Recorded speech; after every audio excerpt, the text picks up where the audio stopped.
अस्सलाम वालेकुम, welcome to सायर मेडिकल लर्निंग स्टूडेंट्स। आज हम सेल बायोलॉजी का नेक्स्ट टॉपिक जो है वो पढ़ने जा रहे हैं। इसमें हम जानेंगे cell function and cell structure. Cell का स्ट्रक्चर जानेंगे और सेल का फंक्शन जानेंगे। जैसा कि मैंने आपको बताया है कि तमाम प्लांट्स और तमाम जो एनिमल्स हैं इनकी जो बॉडी है वो डिफरेंट सेल से बनी हुई है। अब प्लांट्स के अंदर भी सेल्स हैं, एनिमल्स के अंदर भी सेल्स हैं, डिफरेंट टाइप्स के सेल्स हैं और ये डिफरेंट फंक्शन परफॉर्म कर अंजाम दे रहे हैं। ठीक है, आज हमने ये जानना है कि मुख्तलिफ जो सेल्स की टाइप्स हैं वो अपना जो पार्टिकुलर फंक्शन है वो अपने स्ट्रक्चर के लिहाज से या साइज़ के लिहाज से कैसे परफॉर्म करते हैं। इसमें सबसे पहले जो हमने ये वाइट बोर्ड पे लिखा हुआ है उसमें सबसे पहले साइज एंड शेप के हवाले से लिखा है। सबसे पहले हम रेड ब्लड सेल्स के बारे में, आरबीसीज के बारे में, इसके स्ट्रक्चर के बारे में और उसके फंक्शन के बारे में पढ़ेंगे। ये याद रखिएगा कि हर सेल जो है वो अपने स्ट्रक्चर के लिहाज से जो अपना एक्शन है वो परफॉर्म कर रहा है। उसके बाद नर्व सेल्स का स्ट्रक्चर देखेंगे और उसका फंक्शन देखेंगे कि वो अपना स्ट्रक्चर के लिहाज से स्पेसिफिक फंक्शन कौन सा सारे अंजाम दे रहा है। उसके बाद जाइलम सेल्स के बारे में पढ़ेंगे कि उसका जो स्ट्रक्चर है वो कैसा है और उसका पार्टिकुलर फंक्शन जो है वो क्या है। सबसे पहले हम देखते हैं साइज एंड शेप के लिहाज से जो है वो सेल्स अपना वर्क जो है वो कैसे फंक्शन परफॉर्म करते हैं। सबसे पहले आरबीसीज का स्ट्रक्चर मैंने यहाँ पे ड्रा किया हुआ है। ये याद राउंड है या बाइकन केव है और ये बाइकन केव इसका स्ट्रक्चर इसलिए है कि इसमें मैक्सिमम जो ग्लोब्यूलर हेमोग्लोबिन स्ट्रक्चर है हेमोग्लोबिन का वो मैक्सिमम इसमें कंजप्शन हो सके ऑक्सी हेमोग्लोबिन की सूरत में, और ये पार्टिकुलर टिश्यूज जहाँ पे ऑक्सीजन की रिक्वायर है वहाँ तक उसको ट्रांसपोर्ट कर सके। उसके बाद स्टूडेंट्स मैंने नर्व सेल्स का स्ट्रक्चर दिया हुआ है।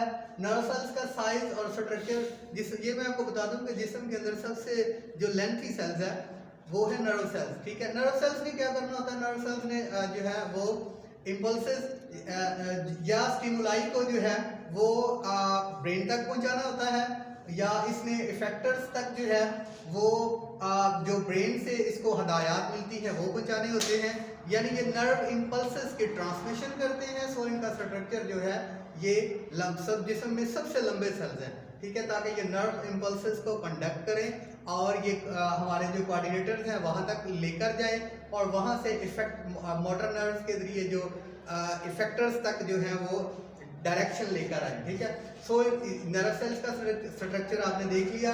उसके बाद हमारे पास जाइलम सेल्स हैं। जाइलम सेल्स का स्ट्रक्चर लंबा है।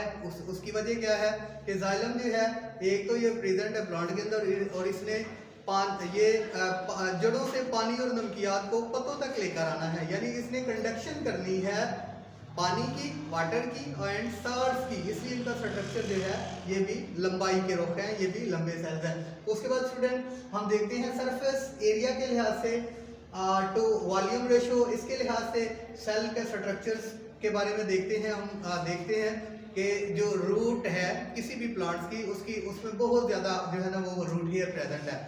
रूट हेयर क्यों प्रेजेंट है कि उसने मैक्सिमम पानी की जो है ना ऑब्जर्प्शन करनी है और मैक्सिमम प्लांट्स को पानी चाहिए। अब रूट हेयर जो है वो वहाँ पे उसका सरफेस एरिया बहुत ज़्यादा, रूट हेयर जो है वो उस जगह पे उसका अपना सरफेस एरिया बढ़ा के वाटर की जो है ना ऑब्जर्प्शन करेंगे। उसके बाद है जी ये उसके बाद है ऑर्गेनेली के अंदर, ऑर्गेनेली जो है वो मुख्तलिफ सेल्स के अंदर प्रेजेंस और एब्सेंस। अब देखें, हाँ मैंने बताया था कि जो प्लांट्स के सेल्स हैं उनके अंदर जो है वो उनकी अपनी ऑर्गेनेलीज हैं। कुछ ऑर्गेनेलीज जो हैं वो मैच कर जाती हैं एनिमल सेल से, कुछ जो है वो एनिमल जो ऑर्गेनेलीज हैं उनसे डिफरेंस है। ये मैं आपको बता दूं कि जो प्लांट सेल्स है इसके अंदर क्लोरोप्लास्ट है। क्लोरोप्लास्ट क्यों है? क्योंकि उसने फोटोसिंथेसिस करनी है। ठीक है, फोटोसिंथेसिस से यानी ये ऑटोट्रॉफिक है, इसने अपनी खुराक का जो प्रोसेस है फूड मेकिंग प्रोसेस ये खुद से करना है, इसलिए सेल प्लांट सेल का जो स्ट्रक्चर है उसके अंदर क्लोरोप्लास्ट प्रेजेंट होगा। जबकि एनिमल सेल्स ने फोटोसिंथेसिस नहीं करनी, ऑटोट्रॉफिक नहीं है, वो हेटरोट्रॉफिक है, उसने अपनी खुराक को तैयार नहीं कर दी, उसमें क्लोरोप्लास्ट प्रेजेंट नहीं होगा। इस तरह एनिमल सेल्स के अंदर जो है ना एंडोप्लाज्मिक रेटिकुलम प्रेजेंट है, गोल्गी अपरेटस प्रेजेंट है, माइटोकॉन्ड्रिया प्रेजेंट है, राइबोसोम्स प्रेजेंट है। और एनिमल सेल्स के अंदर अब जो एंडोप्लाज्मिक रेटिकुलम है उसका फंक्शन जो है ये हमने सेल बायोलॉजी के इसी चैप्टर के अंदर हमने इसका फंक्शन एंडोप्लाज्मिक रेटिकुलम का पढ़ा है, गोल्गी अपरेटस का पढ़ा है। लेकिन मैं रिवाइज कर देता हूँ। एंडोप्लाज्मिक रेटिकुलम जो है एक तो ये लिपिड्स की मेटाबॉलिज्म करता है ठीक है, सेल्स के अंदर। दूसरे नंबर पे ये प्रोटीन को सिंथेसाइज करता है। उसके बाद इसमें यानी एंडोप्लाज्मिक रेटिकुलम के साथ जो राइबोसोम्स अटैच हैं वो प्रोटीन को उसकी सिंथेसाइज करते हैं।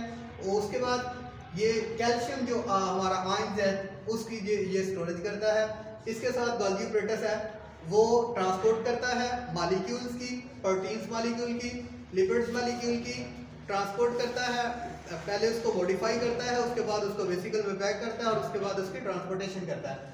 उसके बाद स्टूडेंट इसके साथ जो हमारा जुड़ा हुआ एक और टॉपिक है, छोटा सा बल्कि टॉपिक यही है, बल्कि एक और यहाँ पे हेडिंग लिखी है फंक्शन ऑफ सेल्स। हम मुख्तलिफ किस्म के मैंने यहाँ पे सेल्स की टाइप्स लिखी हुई हैं। मैं आपको बताऊंगा कि ये सेल्स की टाइप्स का पर्टिकुलर फंक्शन क्या है। सबसे पहले है नर्व सेल। नर्व सेल के बारे में मैं आपको बता चुका हूँ कि नर्व इम्पल्सेस को कंडक्ट करना, कोऑर्डिनेटर तक भेजना और कोऑर्डिनेटर से जो ऑर्डर्स हैं, डायरेक्शंस हैं, वो लेकर आके इफेक्टर्स तक पहुंचाना।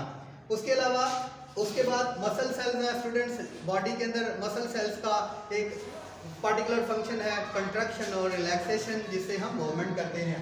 इसके अलावा रेड ब्लड सेल्स के बारे में बता चुका हूँ, ऑक्सीजन की ट्रांसपोर्टेशन है इस हेमोग्लोबिन की सूरत में। और इसके अंदर हेमोग्लोबिन प्रेजेंट है और हेमोग्लोबिन जो है वो ऑक्सीजन के साथ एक छोटा सा बॉन्ड बनाता है ऑक्सी हेमोग्लोबिन की सूरत में और इसको तमाम सेल्स तक और टिश्यूज तक ट्रांसपोर्ट करता है। उसके बाद स्किन सेल्स है।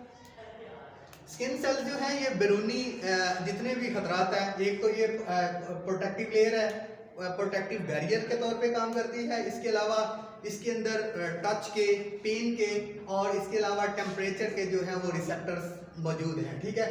उसके बाद बोन सेल्स है। बोन सेल्स जो है ये इनका स्पेसिफिक फंक्शन है कि ये जो है ये अपने एक्स्ट्रा सेलुलर स्पेसेस के अंदर कैल्शियम फास्फोरस के जो उसको डिपॉजिट करती है और जो मैक्सिमम कैल्शियम और फास्फोरस के डिपॉजिट की वजह से इसके अंदर जो है वो स्टिफनेस आती है। उसके बाद बच्चों मैं लास्ट में बताता हूँ cell as a open system. Cell as a open system इस तरह से है कि अब ये एक बताया था मैंने इसके फंक्शन का। अब सेल्स ने अपने मेटाबॉलिक एक्टिविटीज करने के लिए इंट्रासेलुलर स्पेसिस से वो खाम मटेरियल लेना है जिसके लिए उसने मेटाबॉलिक प्रोडक्ट तैयार करनी है। वो खाम में मटेरियल जो है वो एक्स्ट्रा सेलुलर स्पेसिस से इंट्रासेलुलर स्पेसिस आएंगी, वहाँ पे इसकी मेटाबॉलिक एक्टिविटीज परफॉर्म होंगी।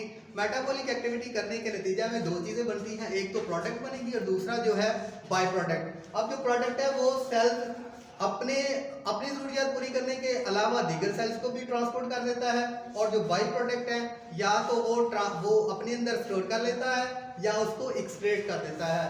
सो स्टूडेंट्स ये था सेल्स का फंक्शन एंड सेल स्ट्रक्चर।